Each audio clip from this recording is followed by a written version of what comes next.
Welcome back. So we're going to talk about sources of personal funds. And the first one that most entrepreneurs rely on is using their personal savings, right? Using what money they've saved up from their day job or an inheritance or however they got money, right?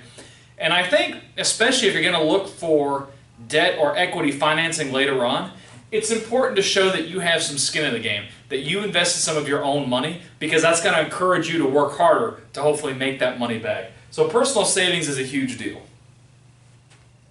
The second one is what we call the 3 F's. Family, friends, and fools. And we normally think about what they can give you is sweat equity. Now, they can also give you financial loans, right?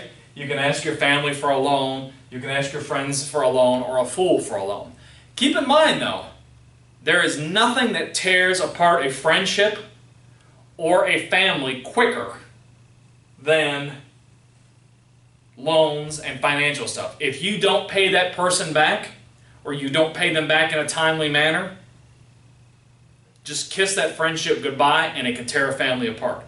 I would really not advise you to seek loans from friends and family if you value your relationship with them as friends and family members. Okay? Now, family, friends, and fools can also give you something called sweat equity.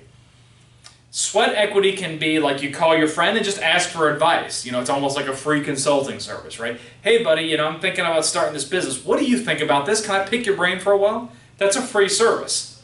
Now, unfortunately, sweat equity also tends to get abused. I reflect upon, growing up as a kid, my aunt had a restaurant. And there were all these times like an employee would call in sick, quit, whatever. And so who would she call? She would call my mom and dad. And once I got old enough, I would get called into the restaurant too to wash dishes, bus tables, whatever. I was quite young. And do you think she ever paid any of us? Of course not. She said we were being compensated because of her charm and wonderful personality. She has no charm and wonderful personality. It was all about sweat equity. So basically we were working for free because it was helping out a family member. Okay, that's what this sweat equity means. I worked for consulting project for one lady, and she had a very, very small trucking company with just one truck driver. And I said, because of the nature of logistics and trucking in particular, you normally need like a fleet of trucks. It's what we call a volume-based industry. If those of you have watched my BCG2 Matrix video, it's a volume industry. You don't normally do well with just one truck. And she said, I've got a secret. And I said, well, what is your secret? She says, my husband's going to be the driver and I'm not going to pay him anything. Well, so he basically drove for free, and that's also an example of sweat equity. And that was her way of keeping costs down, was by not paying her husband. And so he was doing that for her. Sweat equity. All right, bootstrapping. This is the stuff that you can do at least to get you started. I don't recommend any of these things for the long term. But a lot of entrepreneurs, you may need a year or so just to kind of get on your feet. And bootstrapping is basically a way of being creative, ingenious, thrifty, cost-cutting, just using any means necessary to keep the business afloat and going. The first is buying used versus new equipment. You can pay top dollar for new equipment, and it's not going to really be that much better than a piece of used equipment. Think about like buying a used car, for example. You can buy a brand new car, or you can buy a car with like 14,000 miles on it, and chances are the cost is going to be halved. I always think about it in my high school. I was on the student council, and all the kids in school wanted one of those soft serve ice cream machines. And so, for student council, we were trying to get one, and we had a choice. We could spend $8,000 for a new one, or there was this one that had been used for like a year but was still in working order for $2,000. So the faculty advisor for student council insisted that we get the $8,000 one. So we spent another $6,000. It took us like a year and a half to fundraise versus just a couple of months to fundraise. And I remember he gave this big speech and he said, "We have raised $8,000 for your soft serve ice cream machine at a cost of $8,000. Congratulations, everyone. Enjoy your ice cream that you will have only once per week per class." And he kind of listed out the schedule. 9th grade could get the ice cream on Monday, 10th grade on Tuesday, 11th grade on Wednesday, 12th grade got on Thursday, and Friday, nobody could have ice cream at all. That was kind of his idea. Versus, had we actually bought, just a couple of used machines, maybe we could have ice cream a little bit more often. Again, used versus new equipment. What I do caution you on though is don't be cheap when it comes to like computers and stuff.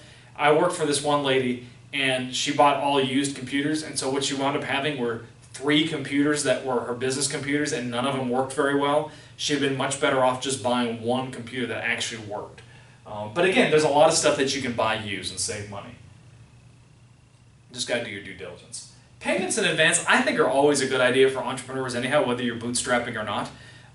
If you watch my Accounting for Entrepreneurs, you'll see this. But a lot of times what you can do is you can say, if you pay up front or you pay by this date, I'll give you like a 10% or a 25% discount, right? And that encourages people to actually pay on time. I think that's just a great idea. So payments in advance are always good.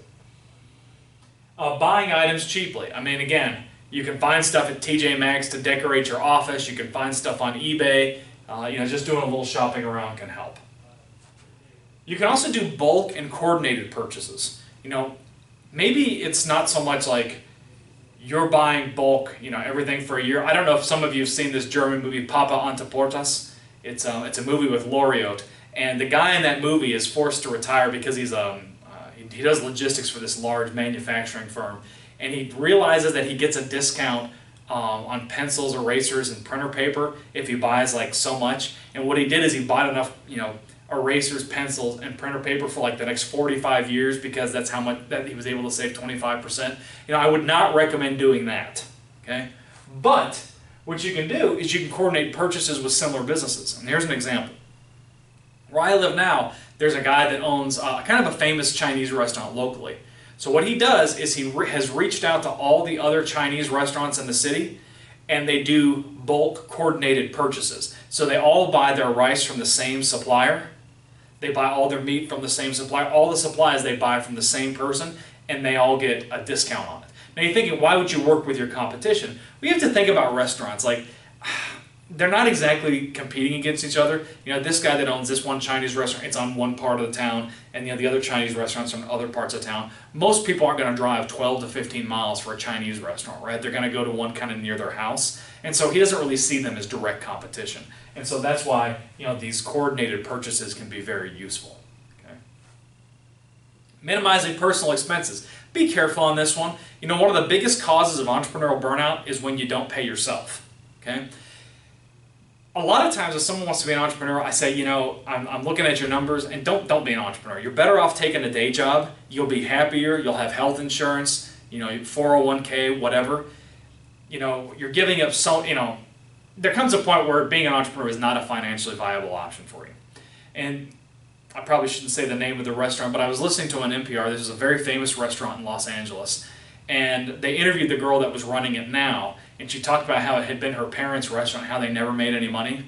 And so when they'd close the doors of the restaurant, the parents would clean the restaurant and everything. And the kids were sleeping under tables, and the parents were too, because they'd spent so much money onto this restaurant that they didn't even have a place to live. If that's what you're doing, you really need to just take a 9 to 5 or an 8 to 5. Okay? Just take a day job.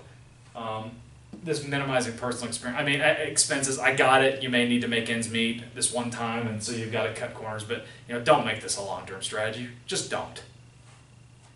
Sharing office space. Okay? Now, classically, what you're thinking of is like co-working spaces, like WeWork and some of those. You don't need to rent your own office space in some big corporate office building and pay like a fancy lease. You can just rent something local. Like at WeWork, you can maybe, if you're in a big city, you can walk there, and you pay like month to month or something like that. That's not a bad way to go, right? Now, do you get like a big fancy office all to yourself? No, maybe you have like a shared office space and an open office or something, but it's a way to save money. Another thing that I noticed they were doing in LA before I left with the sharing office space, there were a lot of restaurants that were closed from like 2 to 5 in the afternoon, and then like from maybe they didn't have like a breakfast business, they were closed in the mornings, and you could actually, but all the restaurants had Wi-Fi, so you could actually go into these restaurants and you could rent like a booth and use it as your office space, And the restaurants, of course, liked it, especially for the people that rented during the afternoons, because once it's 5 o'clock, then it's happy hour, and people kind of are ending their work, and then they partake in the restaurant's amenities at that point. That's another example of sharing office space. I've also heard of some failed arrangements. There's one person at a property management company, and what she did, she teamed up with a rival property management company, and the services were quite different. One was more like an upscale Airbnb type thing, and the other was like really cheap Airbnb kind of thing. And so they got together, and the person that they hired as a receptionist for this shared working arrangement, was dating the guy that had the cheaper Airbnb service. And so every time people would call about the expensive, Airbnb type lodging, she'd go, "Well, who would want to pay $650 a night when you can get the same thing for $100?" And of course, the customers didn't know why either, so they went with the cheaper products. And the lady that had the upscale vacation Airbnb rental, she lost her shirt off of this. So you need to be very careful. Okay. Some more bootstrapping. Interns. Now, one, I know that a lot of interns work for free. I'm very opposed to that because you also get what you pay for, and it can brood resentment.